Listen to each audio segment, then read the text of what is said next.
अगला ग्रह है वो है हमारी पृथ्वी। सूर्य से तीसरे नंबर का जो ग्रह है, सूर्य से यदि बढ़ती हुई दूरियों की तरफ देखा जाए तो तीसरे नंबर पे हमारी पृथ्वी आती है। चित्र आपके सामने है, कई बार आपने पृथ्वी का चित्र देखा होगा। इसे ब्लू प्लेनेट या नीला ग्रह भी कहा जाता है। दूर से जब आकाश से हम इसको देखते हैं तो इसमें जो नीलापन लिए हुए है उसकी वजह से इसे ब्लू प्लेनेट भी कहा जाता है। ये नीलापन पृथ्वी के धरातल पर स्थित पानी की वजह से या जल की वजह से होता है। यहां पर आपको जो व्हाइट कलर के नजर आ रहे हैं ब्लू के अंदर, ये वास्तव में क्या है? बादल। क्योंकि हमारे यहाँ पर एक बहुत बढ़िया वायुमंडल है और उस वायुमंडल में संघनन की प्रक्रिया होती जाती है, वाष्पीकरण की प्रक्रिया होती है, फलस्वरूप बादलों का निर्माण होता है। ये व्हाइट कलर में आपको वही बादल नजर आ रहे हैं। कुछ खास बातें, ज़्यादा बातें हम यहाँ पर पृथ्वी के बारे में नहीं करेंगे क्योंकि उससे तो हमें भूगोल में पढ़ना ही पढ़ना है, लेकिन बहुत छोटी बातें। पृथ्वी सूर्य से तीसरा ग्रह है और यदि आकार के बारे में दृष्टि डाली जाए तो 8 ग्रह में इसका स्थान आता है 5वां। ब्लू प्लेनेट कहा जाता है क्योंकि जल की काफ़ी अधिक अधिकता है। एक बहुत इंपॉर्टेंट बात जो पृथ्वी के साथ जुड़ी हुई है वो है कि पृथ्वी का घनत्व पूरे सौर मंडल में सबसे ज़्यादा है। यदि डेंसिटी की हम बात की जाए तो जितने भी ग्रह हैं उन ग्रहों की तुलना में सबसे ज़्यादा डेंस यदि कोई ग्रह है वो है हमारी पृथ्वी। पृथ्वी की एक खास बात और है कि यहाँ पर जीवन पाया जाता है। कोई दूसरा ग्रह ऐसा नहीं है सौरमंडल का ज्ञात, इस सौरमंडल की बात छोड़ दी जाए, पूरे अंतरिक्ष में भी कोई दूसरा ऐसा ज्ञात खगोलीय पिंड नहीं है जहाँ पर जीवन पाया जाए। तो पृथ्वी की सबसे महत्वपूर्ण विशेषता यह है कि यहाँ पर जीवन पाया जाता है। साथ ही पृथ्वी अकेला एकमात्र ऐसा ग्रह है जिस पर पानी द्रव अवस्था में सतह पर उपलब्ध होता है। देखिए कुछ और दूसरे ग्रह भी हैं, जैसे मंगल हुआ, उसके ऊपर भी पानी जिसको हम जल कहते हैं उसकी उपलब्धता ट्रेस की गई है, उसकी उपलब्धता प्राप्त की गई है, लेकिन वो पानी सतह पर द्रव्य रूप में नहीं पाया गया, लिक्विड फॉर्म में नहीं पाया गया, बल्कि कहीं गहराई में भीतर बर्फ के रूप में, क्रिस्टल के रूप में पाया गया है। पृथ्वी की ये विशेषता है, एकमात्र ऐसा खगोलीय पिंड है जहां पर पानी द्रव अवस्था में सतह के ऊपर विद्यमान है और हम जानते हैं यही पानी इस पृथ्वी पर जीवन का प्रमुख आधार है। पृथ्वी के ऊपर एक वायु का एक आवरण पाया जाता है जिसे वायुमंडल कहा जाता है और पृथ्वी के वायुमंडल में सर्वाधिक मात्रा किस गैस की पाई जाती है? नाइट्रोजन। और एक दूसरी गैस भी काफ़ी अधिक मात्रा में पाई जाती है, 21% ऑक्सीजन। इसलिए महत्वपूर्ण है क्यों, ये सबसे ज़्यादा तो नहीं है वायुमंडल का भाग, लेकिन इसलिए महत्वपूर्ण है क्योंकि ये जीवन के लिए काफ़ी महत्वपूर्ण है। जो पृथ्वी पर जीवन है, जो जीवित प्राणी है, उनके लिए ऑक्सीजन जो है वो एक आवश्यक तत्व है। आपके सामने एक चित्र नज़र आ रहा है जिसमें कि सैटेलाइट के द्वारा पृथ्वी की एक इमेज ली गई है। यहाँ पर हमें स्पष्ट हो रहा है कि जो बीच में नीला भाग है वो पानी है, इसके अलावा जो वाइट कलर में नज़र आ रहा है आपको वो वायुमंडल में स्थित बादल हैं। कुछ सामान्य तथ्य, बहुत ज़्यादा इसके बारे में चर्चा नहीं करनी। सामान्य तथ्य, पृथ्वी का व्यास, यदि पृथ्वी का व्यास देखा जाए तो वो 12,756 किलोमीटर है, लगभग शुक्र ग्रह के बराबर। इसीलिए हमें इस पृथ्वी को शुक्र ग्रह की जुड़वा ग्रह के रूप में दर्जा दिया जाता है। यदि सूर्य से औसत दूरी देखी जाए तो वो 149,600,000 किलोमीटर है। यहाँ पर एक टर्म यूज़ की जा रही है, सूर्य से औसत दूरी। इसका मतलब क्या है?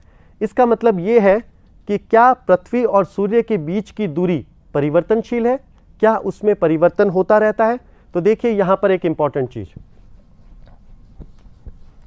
मैंने आपको कहा था कि ज्यादातर खगोलीय पिंड जो होते हैं वो वृत्ताकार मार्ग में गति नहीं करते, बल्कि दीर्घवृत्ताकार मार्ग में गति करते हैं। देखिए यदि ये सूर्य है और कोई आकाशीय पिंड इसके चारों तरफ वृत्ताकार मार्ग में गति कर रहा होता और सूर्य उसके केंद्र में होता, तो हम जानते हैं सूर्य से उस पिंड की दूरी सदैव क्या रहती? बराबर।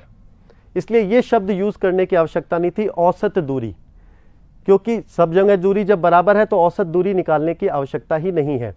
लेकिन वास्तविक स्थिति क्या है? वास्तविक स्थिति यह है कि हमारी पृथ्वी जो है वो एक दीर्घवृत्ताकार कक्ष में सूर्य के चारों तरफ चक्कर लगा रही है।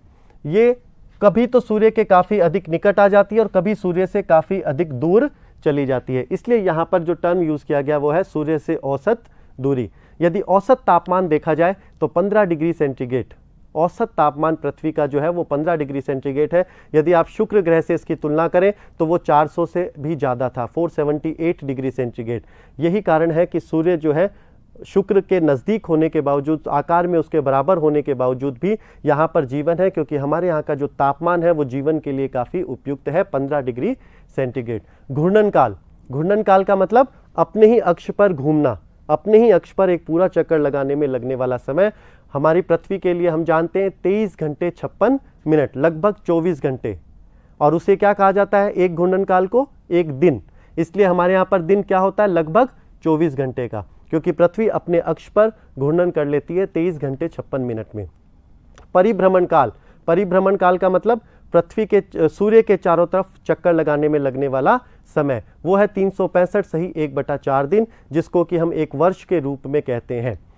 उपग्रह, हम जानते हैं कि पृथ्वी का एक उपग्रह भी है। उपग्रह किसे कहते हैं, ग्रह के चारों तरफ चक्कर लगाने वाला खगोलीय पिंड उपग्रह कहलाता है। उपग्रह का भी कोई स्वयं का प्रकाशीय या ऊर्जा का स्रोत नहीं होता, यह भी अन्य ऊर्जा के स्रोत किसी अन्य तारा से ही प्रकाशमान होता है। हमारे यहाँ पर मुख्य वातावरण में मुख्य जो रासायनिक घटक है वो है नाइट्रोजन। यदि हम आगे बढ़ें तो हम ग्रहों के बीच में एक और दूसरी बात ले लेते हैं, वो है उपग्रह। ऐसा नहीं है कि केवल पृथ्वी का ही उपग्रह है, अन्य जो आगे आने वाले ग्रह जिनके हम बारे में चर्चा करेंगे उनके भी अनेक उपग्रह हैं, लेकिन चूंकि पृथ्वी इस पे हम निवास करते हैं और इसका भी एकमात्र ग्रह है चंद्रमा, इसलिए इसके बारे में हम थोड़ा सा डिटेल से चर्चा कर लेते हैं। आपके सामने जो चित्र नजर आ रहा है ये चंद्रमा का है। हम सबसे ज़्यादा जिस खगोलीय पिंड के बारे में जानते हैं पृथ्वी के अतिरिक्त, तो वो है हमारा चंद्रमा। चंद्रमा की कुछ विशेषताएं हैं। चंद्रमा पृथ्वी का एकमात्र प्राकृतिक उपग्रह है। इस टर्म का मतलब क्या हुआ, इस टर्म का मतलब ये हुआ कि उपग्रह जो है वो दो प्रकार के हो सकते हैं, प्राकृतिक और कृत्रिम। जैसे इनसेट श्रेणी के जितने भी उपग्रह हैं जो पृथ्वी के चारों तरफ चक्कर लगा रहे हैं, लेकिन वो कृत्रिम है, और प्राकृतिक उपग्रह पृथ्वी का एक है और वो है चंद्रमा। एक और इंपॉर्टेंट चीज चंद्रमा के साथ, चंद्रमा अपना घूर्णन और पृथ्वी की परिक्रमा लगभग समान समय में करता है, अर्थात चंद्रमा अपने अक्ष पर जो घूम रहा है साथ ही साथ पृथ्वी के चारों तरफ जो चक्कर लगा रहा है, घूर्णन काल और परिभ्रमण काल ये दोनों समान है चंद्रमा के लिए। यही कारण है कि हमें केवल और केवल चंद्रमा का एक ही पक्ष नजर आता है, हमें उसका केवल एक ही भाग पृथ्वी से सदैव नजर आता है। यदि परिक्रमण काल और घूर्णन काल में अंतर होता तो निश्चित रूप से हमें उसके अन्य भाग भी नजर आते, लेकिन चूंकि उसके घूर्णन करने में और घूर्णन करने में और परिभ्रमण करने में समान समय लगता है, इसलिए हमें सदैव उसका एक ही पक्ष नजर या एक ही भाग नजर आता है। चंद्रमा की उत्पत्ति को लेकर अनेक वैज्ञानिकों में भिन्न भिन्न मत है। कुछ लोगों का ये मानना है कि प्राचीन काल में एक बहुत बड़ा उल्का पिंड पृथ्वी से आके टकराया होगा, जिसके फलस्वरूप चंद्रमा का कुछ भाग, पृथ्वी का कुछ भाग छिटक कर पृथ्वी से दूर हो गया होगा और पृथ्वी के गुरुत्वाकर्षण बल की वजह से वो पृथ्वी के चारों तरफ घूर्णन करता हुआ चंद्रमा का रूप धारण कर लिया होगा। कुछ लोग ये भी कहते हैं कि चंद्रमा जो है वो वास्तव में जिस समय सौर मंडल का निर्माण हो रहा था उसी समय जो आद्य पदार्थ था उसका पृथ्वी के चारों तरफ गुरुत्वाकर्षण के कारण घूर्णन की वजह से बना है, इसका बाद में पृथ्वी से विलग होकर निर्माण नहीं हुआ है। चंद्रमा पर पानी का या बर्फ का जो है वो उपस्थिति के प्रमाण मिले हैं, लेकिन ये द्रव्य रूप में ना होकर बल्कि बर्फ के क्रिस्टल के रूप में है। चंद्रमा एकमात्र, और कुछ खास विशेषताएं इसके साथ जुड़ी हुई है, चंद्रमा अभी तक एकमात्र ऐसा खगोलीय पिंड है जिस पर मानव कदम रख चुका है। क्योंकि हम जानते हैं ये पृथ्वी का एक उपग्रह है, इसलिए निश्चित रूप से पृथ्वी के सबसे निकट खगोलीय पिंड है, और यहाँ पर हम सबसे पहले हमने जिस खगोलीय पिंड पर कदम रखा पृथ्वी के अलावा वो है चंद्रमा। चंद्रमा की यदि स्थलाकृति देखा जाए तो इसकी स्थलाकृति में बड़े बड़े क्रेटर्स या गड्ढे पाए जाते हैं। इसकी स्थलाकृति काफ़ी उबड़ खाबड़ है, जैसा कि आपको चित्र में निकट नजर आ रहा है। एक कारण तो इसका यह है कि चंद्रमा जो है उसका आकार बहुत छोटा है, यहाँ पर जो वायुमंडल है वो बहुत ज़्यादा विरल है।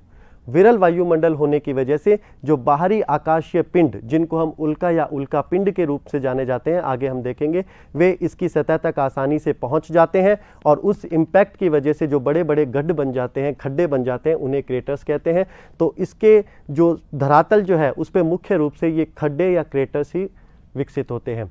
इसके अलावा कुछ समतल भाग भी चंद्रमा पर स्थित है जिसे मारिया के नाम से जाना जाता है। ये मारिया वास्तव में क्या है? चंद्रमा पर स्थित ये वे समतल भाग है जिनका निर्माण ज्वालामुखीय लावे के प्रवाह की वजह से हुआ है। चूंकि लावे का प्रवाह हुआ था, जो क्रेटर्स वगैरह नीचे थे वो सब इस लावे के द्वारा ढक गए और ऊपरी भाग समतल हो गया। इस समतल ऊपरी भाग को मारिया कहा जाता है। यहां दो इंपॉर्टेंट चीज और है जिसको हम समझना होगा। देखिए, नक्षत्र काल और संयुति काल। सूर्य चंद्रमा के मामले में ये दोनों चीजें बहुत महत्वपूर्ण हो जाती है।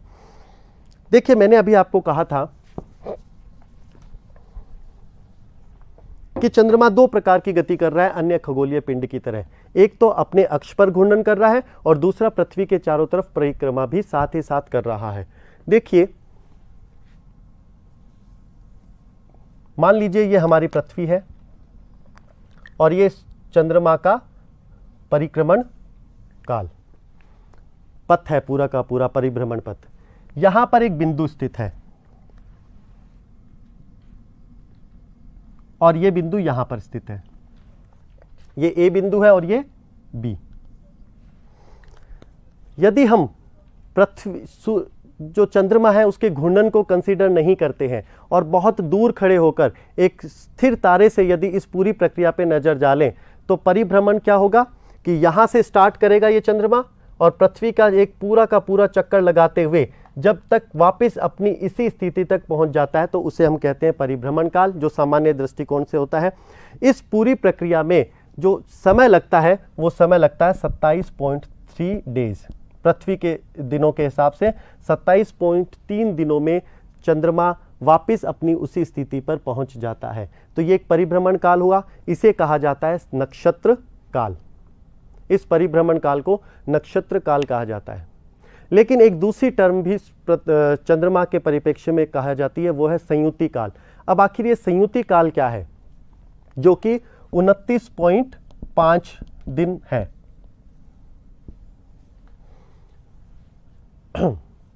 देखिए, एक तथ्य तो जो हमें स्पष्ट हो रहा है वो ये कि ये घूर्णन कर रहा है। दूसरा तथ्य ये है कि जब हम बाहर से देख रहे थे, कि स्थिर तारे से देख रहे थे, उस समय ये स्थिति सामने आई। लेकिन यदि हम यहां पर इस पृथ्वी पर स्थिर होकर देखें, पृथ्वी पर मान लीजिए अब हम इस बी बिंदु पर स्थित है, ऐसी स्थिति में ये ए बिंदु हमारे बिल्कुल सामने है और अब यहां से हम परिभ्रमण चंद्रमा का प्रारंभ होता है। देखिए हो क्या रहा है, चंद्रमा अपने अक्ष पर घूम रहा है, लेकिन साथ ही साथ ये पृथ्वी स्थिर नहीं है, ये पृथ्वी भी तो अपने एक्सिस पे घूम रही है।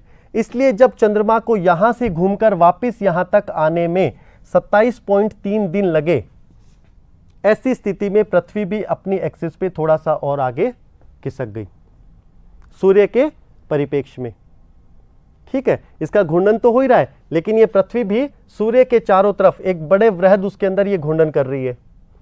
तो ऐसी स्थिति में देखिए क्या हो रहा है कि पृथ्वी भी अपने घूर्णन करने के साथ साथ जब ये वापस इस घूम रहा था उस दौरान ये पृथ्वी भर अपने परिभ्रमण पथ में आगे की तरफ खिसक गई और अब इसकी जो नई परिस्थिति, नई स्थिति आ गई वो आई यहां 27 दिन में कहीं यहां आ गई।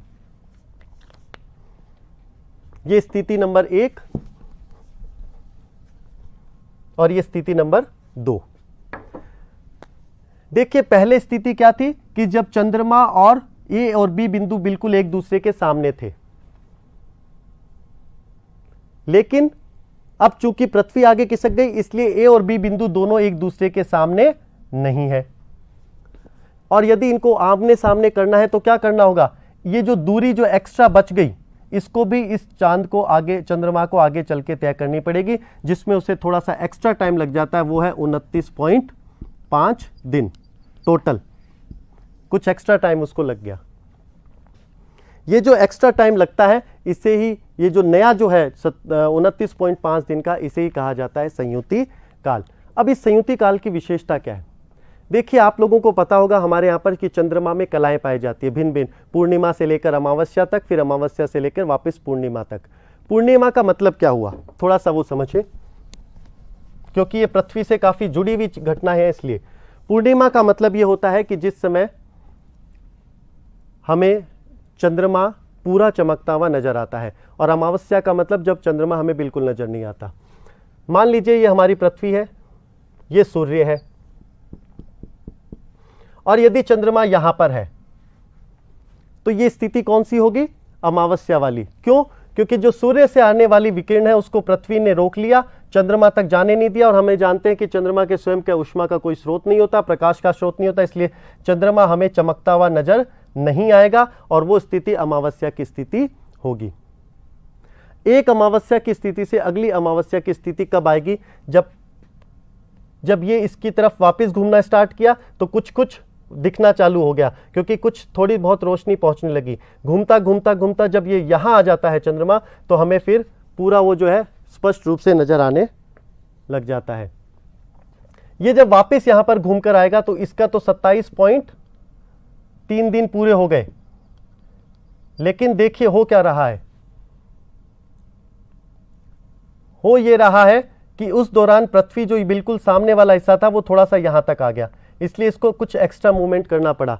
यही कारण है कि एक पूर्णिमा से अगली पूर्णिमा के बीच 27.3 दिन का अंतर ना होकर बल्कि 29.5 दिन का अंतर होता है, जो संयुति काल कहलाता है।